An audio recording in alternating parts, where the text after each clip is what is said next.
Aí, prontinho. Boa noite, pessoal. Beleza?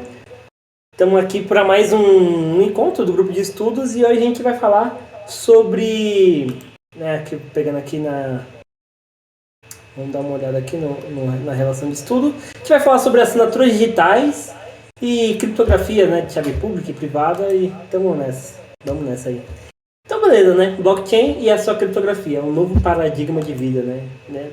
Hoje, depois que a gente terminar de falar, vocês vão entender o porquê eu chamei isso, né? Blockchain, um novo paradigma de vida. Então, blockchain e criptografia. Para entender como funcionam os blockchains, vamos começar com algumas questões de alto nível, né? Começando sempre do high level para o low level, né? Então, hoje a gente vai ver qual é o propósito de uma blockchain, por que a blockchain é necessária para criptomoedas e as funções hashes, né? Criptográficas. Sempre lembrando que todo o link para esse slide, tudo que a gente está vendo aqui, está na descrição. Só entrar lá no GitHub e vai ter todos os links. Então eu começo o encontro perguntando qual é o propósito da blockchain. Alguém sabe? Quer arriscar? Qual que seria o propósito da blockchain? A gente sabe que blockchain existe para N formas, né? Para fazer várias coisas, meme coin e tudo mais. Mas alguém arrisca dizer qual é o propósito da blockchain? Se não quiser, tudo bem. Beleza, então vamos aí. Então, aqui eu trouxe, né, alguns pontos, né, que pode ser pensar, que eu criei aqui pensando, que quais são os propósitos da blockchain. Então, acho que um que eu vejo o maior é fazer com que uma rede de computadores concorde com o estado comum de dados, sendo uma forma simples e direta, onde qualquer pessoa barra organização consiga participar desse processo. E quando eu digo pessoa, organização e também barra computador, né? Então, tipo, naquela parada de não importa se é uma pessoa ou um computador, ali ela consiga participar desse processo, onde nenhuma pessoa ou organização deve ser capaz de controlar esse processo, só ela diretamente. Tipo, então ela fala assim, agora essa blockchain vai fazer tal coisa. Não, tipo, ela em si, sozinha, não pode ter nenhum poder de fazer nada, né? Do que ela quer. O código é sempre executado conforme foi programado e o código é verificável de forma transparente. E aí aqui eu trouxe uma coisa, um adendo, né? O termo consenso é usado para descrever uma rede que chega a um acordo sobre esse estado dos dados, né? Então, basicamente, o propósito de uma blockchain de uma forma simples e direta, organizar dados de uma forma sequencial, né? Você pensar bem, né, e pensar na tradução de blockchain, de bloco de bloco, chain de cadeia, né, de rede, que é como junto uma cadeia de blocos, né? Então, quando você pensa em uma cadeia de blocos, é uma imagem que todo mundo já viu, que é um monte de bloquinho interligado por umas correntes, né? Então, essa é o que eu falo assim, que é o propósito inicial de uma blockchain, que é guardar dados de uma forma sequencial. Então, aí eu trago uma pergunta aqui para a gente pensar. Esse código aqui, para quem já tem um leve domínio de Solidity, a gente consegue entender, mas na opinião de vocês acham que esse código é descentralizado ou não? Ou que, se não, de que forma ele poderia ser descentralizado? Então, se a gente olhar aqui, vai ver que tem uma matriz, né, um mapping, né, de endereço para unidade, aí tem uma função onde ela vai receber para quem vai enviar, né, chamada transferência, para quem ela vai enviar, o quanto ela vai enviar, e aí vai fazer um balance, né, e tirar a quantidade de dinheiro de quem está mandando, enviando para a pessoa que está recebendo esse dinheiro, né, que a gente está enviando. E se a gente pensar bem, você fala assim, pô, esse código é descentralizado? Aí a resposta que você deveria dar pô, não sei, não, tá ligado? E aí você me pergunta, pô, mas alguém pode questionar, pô, isso aqui é escrito em Solidity. Solidity todo mundo conhece como a linguagem de programação da blockchain, da Ethereum, sei lá, de várias blockchains, e é descentralizado. Mas a ideia aqui, que eu quero trazer pra gente pensar que descentralização não é uma coisa de código, é uma coisa de ecossistema. Entende? Então, o que eu trouxe aqui, né, que a pergunta se aquele código ali é descentralizado, e a resposta depende. o código em si ele não faz ser mais descentralizado ou menos descentralizado. O que faz ser descentralizado é a cadeia, né? O ecossistema, é aquele código tá rodando em vários computadores, vários nodes e de uma forma onde ele é incensurável, onde se um node amanhã aparecer um node ou sumir um node, aquele código ainda tem que continuar existindo e ele tem que continuar funcionando como ele foi programado, né? Então a ideia aqui que eu trouxe, né, que é vários computadores interligados com esse código rodando, né? Então isso que torna mesmo e faz um código descentralizado. Aí até um questionamento que a gente muitas vezes vê é entender que fala assim, pô, algumas blockchains têm as pessoas criticam ela porque fala assim, pô, ela fala que é descentralizada, mas os validadores, a gente vai ver um pouco mais sobre essa parte de validadores e nodes mais pra frente, mas fala assim, pô, assim, ela fala que ela é rápida, super descentralizada, mas quando você vai ver, são 2 nodes, sabe, são 2 ou 5, ou, sei lá, algumas dezenas de computadores rodando aquele código, onde aqueles computadores eles são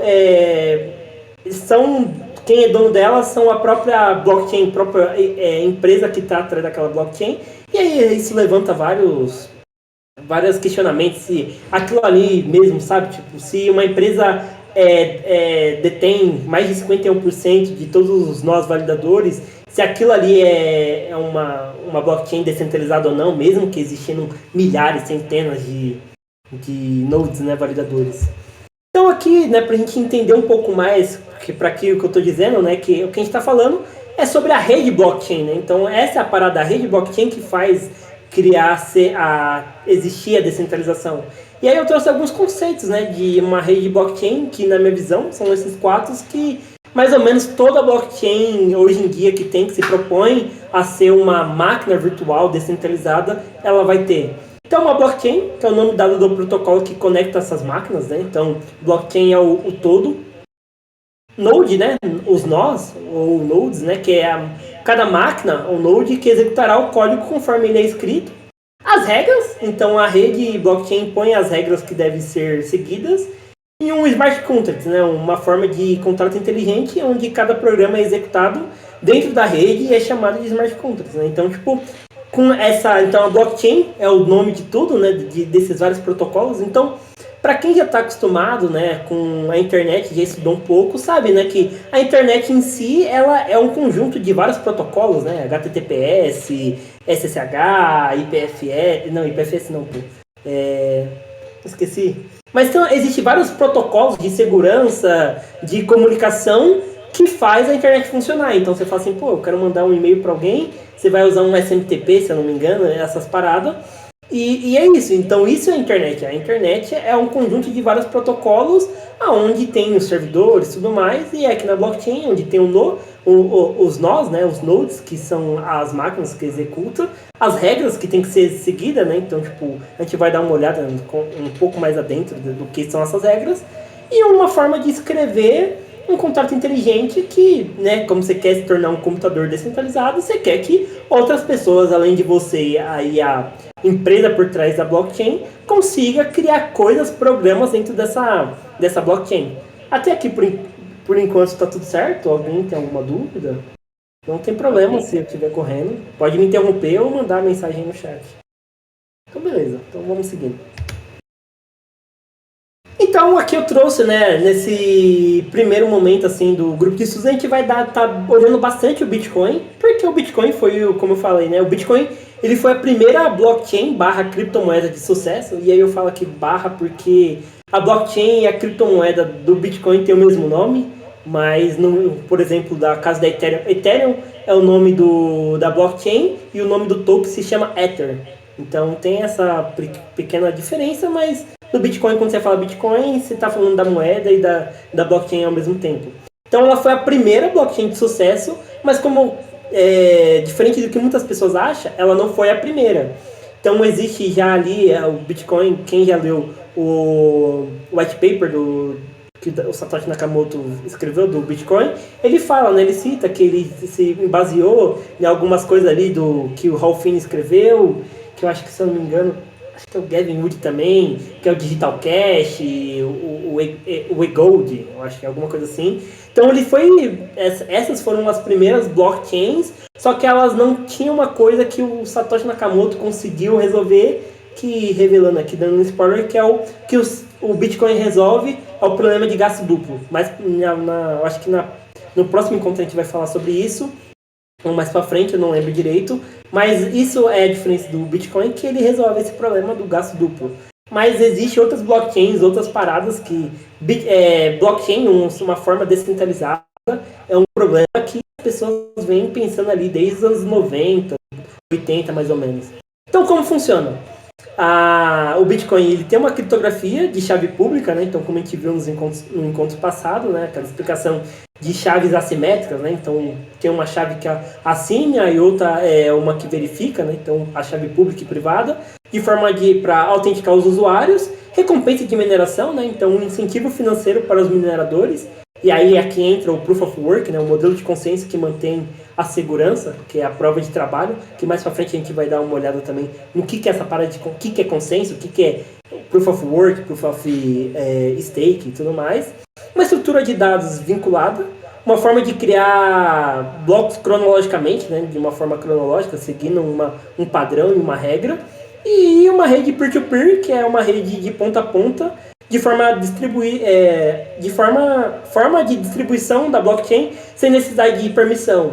Então não sei se todo mundo já ouviu falar sobre isso, mas tipo, para você quero rodar um node do Bitcoin, você não precisa de autorização de ninguém, você não precisa fazer um cadastro em nenhum site, não precisa pegar a chave de API de nenhum lugar, você só simplesmente vai lá no GitHub, onde tem o programa, você vai lá achar o executável do que você está rodando no Linux, ou no Mac, ou no Windows, baixar esse código, ver o que precisa, os requisitos básicos, né, de hardware que você precisa, tá conectado na internet, configurar, acabou. Você vai baixar toda lá, você quer ser um node validador, ou você quer minerar a blockchain em si, você pode fazer, você não precisa dar permissão de ninguém vai poder falar assim, você tem que pagar aqui, você tem que fazer um cadastro aqui.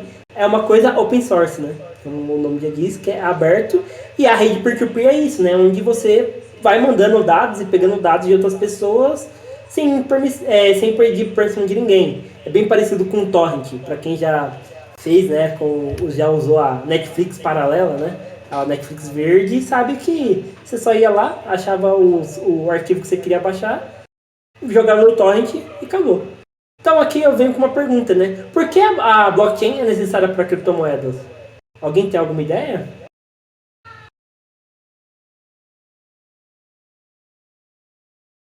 Não? Beleza. Então vamos dar uma olhada, né? Antes de eu sair explicando vários termos, para responder essa pergunta, eu trouxe uma historinha, né? Então aqui a gente tem, para entender por que blockchain é necessária para criptomoedas, vamos imaginar uma criptomoeda ingênua sem blockchain. E você é o contador dessa criptomoeda. Então você é a pessoa, o contador, que vai gerenciar toda essa transação, né? Todo esse ecossistema. Então imagine que temos uma planilha onde todos os nossos amigos têm um pouco dessas criptomoedas. Então aqui tem, né, bem básico, duas colunas de nome e saldo, onde tem a Alice, o Bob e o Charlie. E cada um inicialmente tem 10 moedinhas mágicas, né? Que a gente criou aqui.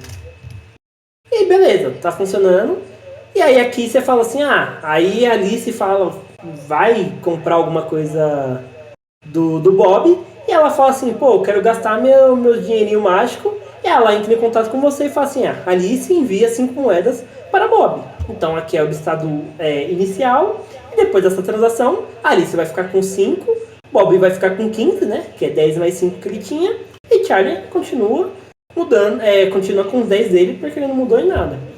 E aí aqui eu trouxe alguns problemas, né? Você deve considerar todos os problemas desse cenário. E aí eu trouxe, tem vários, mas eu trouxe 3, onde Alice, Bob e Charlie precisam confiar que você não enganará o contador, que você precisa ser resistente ao suborno, né? Então, para esse método funcionar, todo mundo tem que confiar que você, que está sendo a pessoa que está gerenciando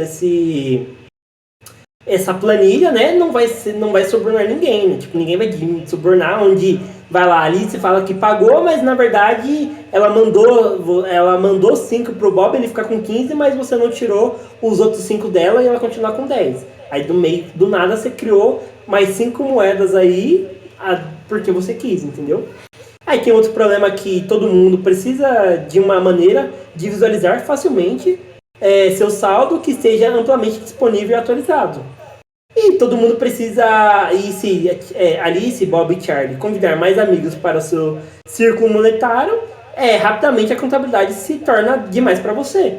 E aí, pensando nesses 3 problemas, o ponto 2 a gente pode criar uma aplicação, né, o ponto 2 e o 3 a gente pode criar um back-end, um front-end e subir ali numa Vercel, num AWS da vida, onde você consegue criar um sisteminha de cadastrar novas pessoas, né? E quando ela cadastra, já define se a pessoa vai vir com saldo zerado ou não. E aí também nesse site, né, com esse front-end, vai estar 24 horas por 7 online, onde a pessoa pode se logar e ver o quanto ela tem daquele dinheiro e quanto todo mundo tem ou não, né? Tanto faz, aí depende da regra de negócio. Só que tem aquela parada, o problema 2 e 3 a gente resolveu. Só que o problema 1, com um sistema que a gente já tem hoje de Web 2, de um sistema, uma web aplicação, não resolve, que é o problema de confiança, né? Como muito acontece, tipo, eu sou usuário, como eu tenho certeza que ali no back-end a pessoa não está fazendo uma tramóia, sabe, ali, ou também dentro do banco de dados mesmo, adicionando saldos sem eu saber. Porque você não sabe, né? Se alguém fazer isso, a menos que você tenha ali tirado print ou contabilizado, sabe, olhado passo a passo e depois percebe que do nada surgiu mais 100 tokens ali na conta de alguém.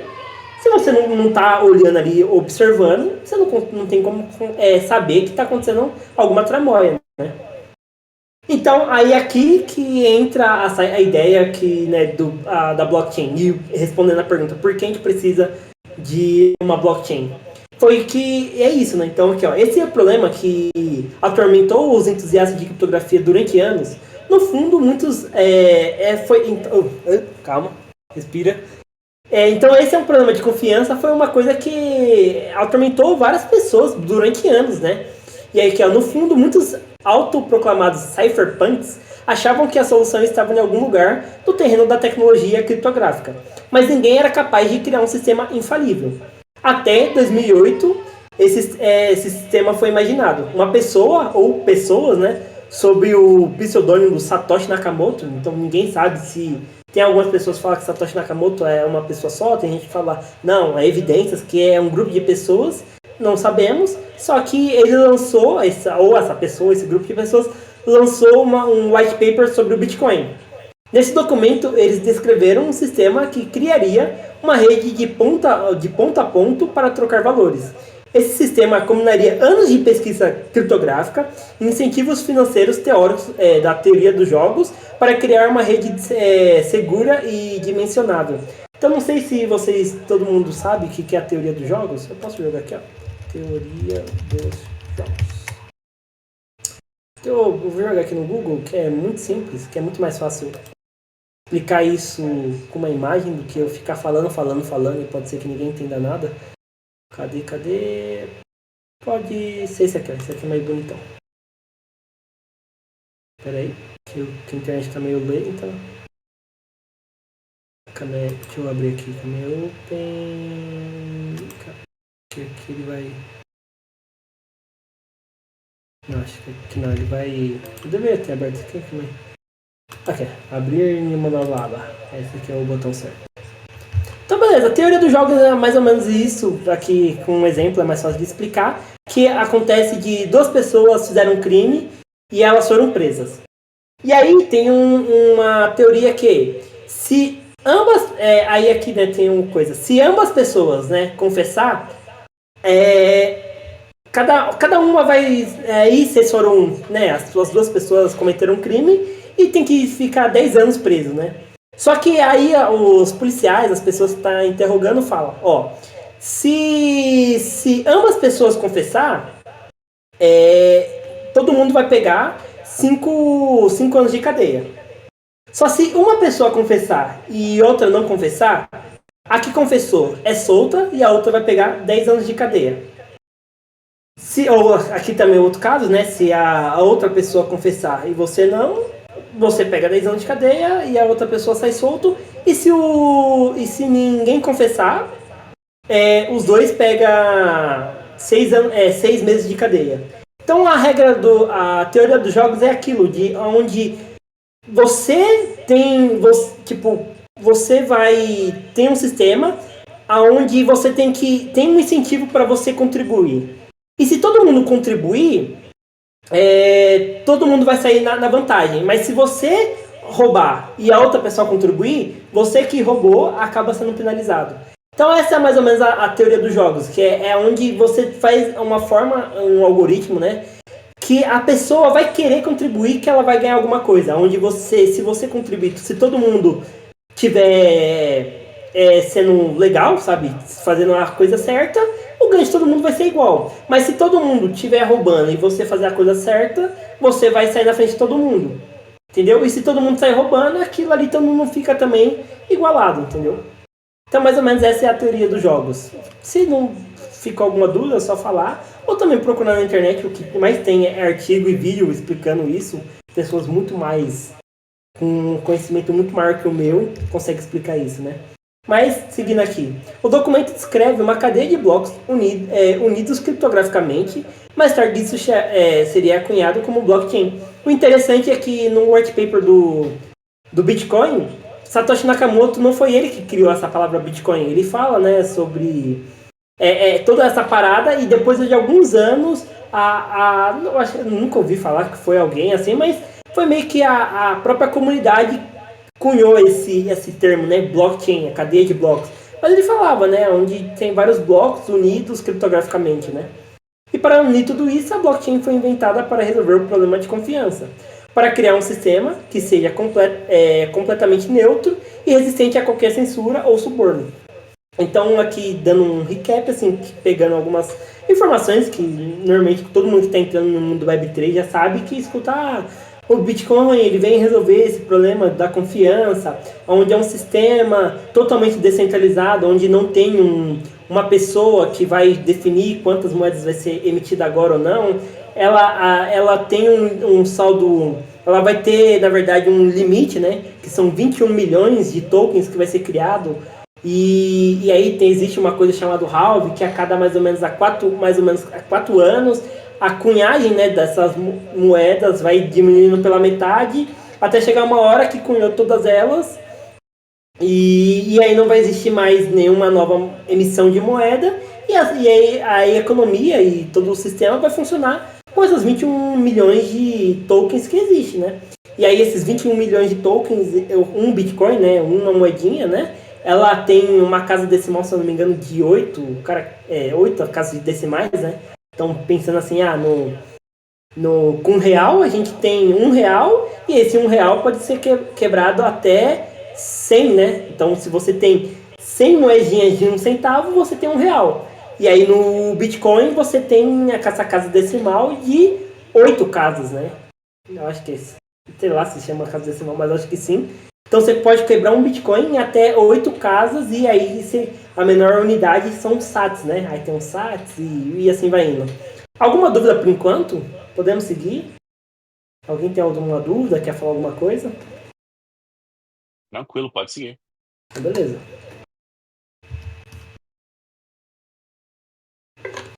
Então aqui a gente vai avançar para o próximo tópico, que são funções de hash criptográficas, né? Então a gente vai dar uma olhada, o que são, né, é uma coisa assim que eu falo, sem funções hashes, seria impossível existir blockchain. Aí você me pergunta, por quê? Então, eu não sei se, para quem já é programador, já viu algumas coisas assim de criptografia, já viu isso, funções hashes, né? Que uma função hash é uma função que recebe uma entrada de qualquer tamanho e transforma em uma saída de tamanho fixo.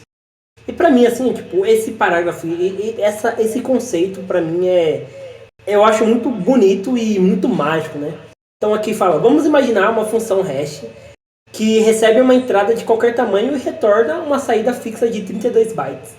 Então aqui eu trouxe um exemplo, né? Se a gente vir aqui e pegar o número 42 e passar por uma função hash, ele vai me retornar uma string, né, de 32 bytes, que se eu não me engano são 64 caracteres aqui em hexadecimal. Se eu não me engano são isso, ou posso estar errado, mas acho que é mais ou menos isso. E aí, não importa o tamanho dessa entrada, ele sempre vai me retornar uma saída de 32 bytes. E aí, eu acho que aqui eu trouxe uma tabelinha, que é mais ou menos a ideia, né? Se eu entrar aqui com uma entrada do tamanho da entrada 52, que tem 2 bytes, né? Então, cada número, né? Então, o 5 ocupa 1 byte, o 2 ocupa outro byte, são 2 bytes. A saída dele vai ser uma saída fixa de 32 bytes. Se eu entrar aqui com Happy Times, que é uma entrada aqui, se a gente contar, tem 12 caracteres, então são 12 bytes, ele vai ter uma saída de 32 bytes. Se eu pegar um PNG da Mona Lisa e passar dentro dessa função, ela tem, deixa eu ver aqui, são 100, 5.000, 875 mil bytes. Ela vai me retornar uma entrada, uma saída, na verdade, de 32 bytes.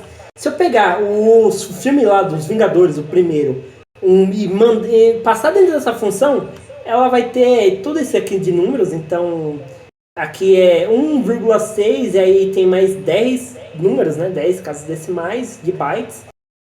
Ele vai me retornar 32 bytes. Então, essas entradas aumentam de cima para baixo, mas sempre mapeia para uma saída de 32 bytes. Há muitos algoritmos diferentes para funções hashes que podem receber essas entradas e criar saídas de tamanho fixo. Então, essa é uma ideia. Aí você fala assim, tá, entendi essas funções bytes, mas para que serve ela, né? E antes de eu falar para que e como ela funciona, eu gosto de mostrar uma coisa aqui, um site. Eu sou a pessoa que tem um monte de site, filha. Esse aqui. O que é legal aqui, ó, que você vai ver uma parada aqui. Eu gosto desse site. Que ele tem. Aqui depois a gente vai dar uma olhada mais a fundo. Que ele simula uma blockchain. Mas se a gente olhar aqui, ele sempre tem uma contagem de, se não me engano, aqui é isso mesmo, 64 caracteres. E toda vez que eu entrar aqui, se eu colocar um oi, e aí mostrando aqui pra vocês, né? Tipo, você fala, como eu sei? Então a gente vê aqui a entrada 52, ele vai retornar 0x41CF. Se eu entrar aqui o 52, esse 0, quando você fala assim, esse 0x aqui ele não faz parte mesmo do algoritmo. É só uma convenção que a comunidade tem, que é quando você está representando algum número hexadecimal, a gente coloca 0x só para saber, que você bateu o olho e fala assim, tá, aquilo ali é um número, não é um número e uma letra, é um hexadecimal. Mais para frente eu vou explicar também o que é um hexadecimal. E aí se eu colocar 52, você vai ver que a entrada aqui vai começar 41CF, e aí você vê aqui, 41CF. Se eu escrever Happy Times, Happy Times, certo? Happy Times, aqui começa D6BF. Escrevi alguma coisa errada. Será que eu coloquei o Happy Times? Será que quando eu fiz aqui tava os entre aspas? Eu acho que tava. Isso mesmo. Aí você viu aqui, e aí tem uma coisa que você percebe que só de eu adicionar e retirar um aspas aqui muda toda. Então aqui Happy Times entre aspas, né? Ele começa D6BF. Você vai ver aqui que é D6BF. Então legal que não importa o tamanho da minha entrada aqui, você vê que ele vai mudando os caracteres, mas ele sempre vai dando o mesmo a quantidade de caracteres. Então a gente poderia pegar todos os livros do mundo que foi escrito na história da raça humana, entrar aqui, ele vai me retornar um hash de 32 bytes. Olha como isso é mágico. E aí você me pergunta, tá, beleza, mas por que isso é mágico? Isso é mágico, a gente vai ver no próximo encontro, que vai ser a parte prática. É legal porque tudo que está acontecendo dentro da blockchain, ela na verdade está sendo hasheada. Então toda vez que você fala, vou fazer uma transferência para alguém, na verdade ela pega todas as suas informações, cria um hash, e aí ela vai mandar essa informação para a blockchain. E aí você fala, tá, mas por que ela cria um hash? Aí aqui a gente vai entender aqui ó, um pouco sobre as propriedades, né, de uma função hash. Então uma função hash ela é determinístico, né? Então uma entrada específica sempre mapeia para a mesma saída específica. Então se a gente está usando o mesmo algoritmo, não importa quantas vezes eu colocar, sempre vai dar aqui, ó. Então se eu escrever aqui, ó, 52, e aí eu vou dar um Ctrl F, você vai ver que está certo. Se eu mudar para 53, ele vai dar um número diferente, né? Mas se eu vir aqui mudar para 52 de novo, você vai ver que o meu Ctrl F vai funcionar. Então não importa, a mesma entrada sempre tem a mesma saída. Outra propriedade dela, característica, ela é pseudo-randômica. Isso é muito importante, ela não é randômica, ela é supostamente pseudo-randômica. Não é possível adivinhar o resultado com base no resultado de entrada semelhante. Então, o que é basicamente aquilo lá. Se a gente pensa assim, 52, o próximo é 53, mais um. Então, se eu mudar só simplesmente um número aqui, tipo, de 52 para 53, você vê que ela começa totalmente diferente. Ó, 52 ele começa 41CF. Deixa eu dar um zoomzinho aqui para ficar melhor. 41CF, C0. Se eu mudar para 53, aí já você vê que já mudou todos os números, sabe? Mudou tudo. Então, ela é pseudo-randômica. Tipo, ela é randômica se eu tenho um resultado aqui final. Eu não consigo adivinhar qual vai ser o próximo, qual vai ser a próxima saída para 54. Mas se eu vir aqui e colocar 53 de novo, eu sei que esse aqui vai ser o hash de 53. É unidirecional. Se alguém lhe der uma nova saída, você não poderá determinar a entrada sem adivinhar. Então, o que eu falei, né? Ela é unidirecional. Se eu colocar a mesma saída, a entrada sempre vai dar a mesma saída, mas eu não consigo adivinhar a próxima entrada, né? E se alguém falar, essa aqui é a saída de 54, tenta adivinhar de 55, você fala, pô, hoje, com o recurso tecnológico que a gente tem hoje, é humanamente impossível, tecnologicamente impossível. É rápido para computar, deve ser um cálculo rápido para ser computado pro computador. Então você vê aqui quando eu vou escrevendo, nem tem tempo de pensar, sabe? Tipo, o algoritmo já vai executando e já vai mudando os números aqui.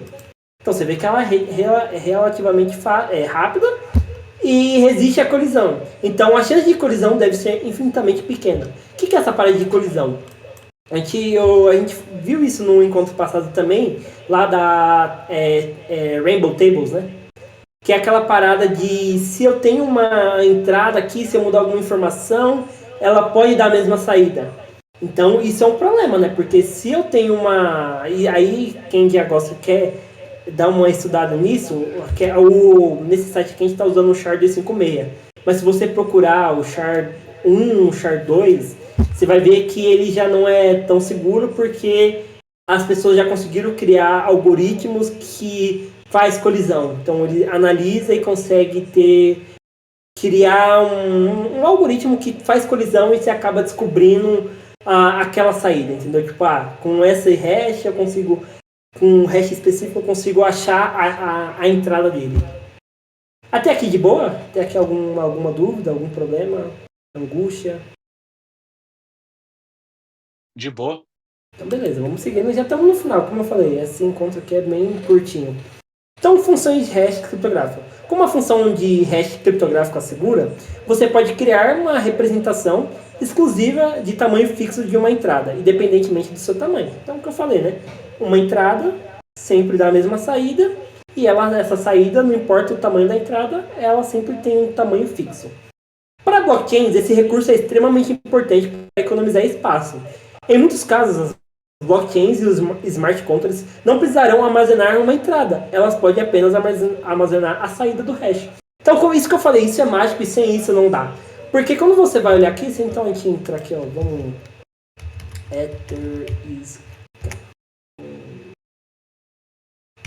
Vamos ver aqui. Deixa eu pegar um bloco aqui. Esse pode ser esse bloco mesmo. Cadê? Show more. Então você vê aqui, aqui eu acho que ele não... Aqui, a transações. Aqui esse bloco, vamos entrar aqui nas informações de transação. Você vê aqui, ó, que quando... aqui estão os endereços, né? Eu acho que aqui não vou conseguir mostrar direito. Aqui, ó. Ah, não, aqui é tudo mais. Eu acho que eu deveria ter preparado aqui no Etherscan, eu não lembro como faz pra ver. Mas o legal é que toda vez que a gente. A, a blockchain está funcionando, ela não. Quando você fala assim, vou fazer uma transferência, ela não grava em si o valor dessa transferência. Ela grava, tipo, as informações assim, de. Para quem está enviando, para quem está recebendo o valor, ela pega todas as informações, transforma em um hash e devolve para você. E aí isso ela armazena só simplesmente, tipo, essa aqui é a resposta daquela entrada, entendeu? Ela só vai gravando as entradas. E aí, quando você quiser saber, no próximo encontro que a gente for mão na prática, vai ficar mais claro nisso. Mas o legal, assim, tipo, pra gente sair essa noite aqui, é ter essa ideia de, tipo, eu acho muito bonito, né? E é muito robusto esse sistema da blockchain, porque essa é a mágica de como ele consegue armazenar tantas informações de uma forma tão leve, né? Então imagine, tipo, o mundo inteiro fazendo uma transação ali na Ethereum que funciona 24/7 cada bloco é minerado mais ou menos a cada 15 segundos. Ela tem que estar rodando, imagina. Então, tipo, num dia existe, sei lá quantos 15 segundos, sabe? Quantas vezes ela vai fazer isso por dia. Então, se fosse gravado diretamente o código, a string de quem vai para quem e tudo mais, gastaria muito fácil tetabytes e tetabytes de informação. Então, você transformando toda essa entrada enorme em um hash e você salvando só esses hashes, fica muito mais fácil de armazenar as informações. Então, pensa assim, a blockchain do Bitcoin existe desde ali mais ou menos de 2009. Então, de 2009 para cá, isso faz 10 em 2009. A gente faz 16 anos, vai fazer 16 anos. Eu acho que eu já fiz 16 anos, se minha conta estiver certa. Imagine, 16 anos são sei lá quantos mil dias, são muitos dias, sabe? Tipo, isso acontecendo e sendo um bloco fechado a cada 10 minutos, existe, sei lá, milhares e milhares de segundos que tem, né, nesses 16 anos. Então imagine guardar todas essas informações desses anos. Seria praticamente inviável, tipo, não teria onde se armazenar, não teria memória, ou o computador, assim, tipo, não seria tão acessível, tá ligado? Mas é isso, pessoal. É o que eu tinha pra hoje, era a gente entender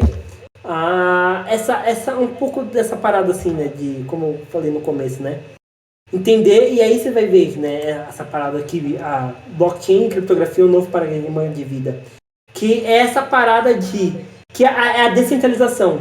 A ideia desse encontro é a gente entender que realmente é a descentralização. A descentralização não é o contrato inteligente que está rodando ali. Ele, tipo, ele não é só ele, sabe? O que faz uma coisa ser descentralizada é todo o ecossistema que está rodando aquilo, sabe? Porque seu código, ele pode estar rodando, ser a coisa mais descentralizada, todos os paradigmas, seguindo todas as normas e padrões que é bem aceito pela comunidade.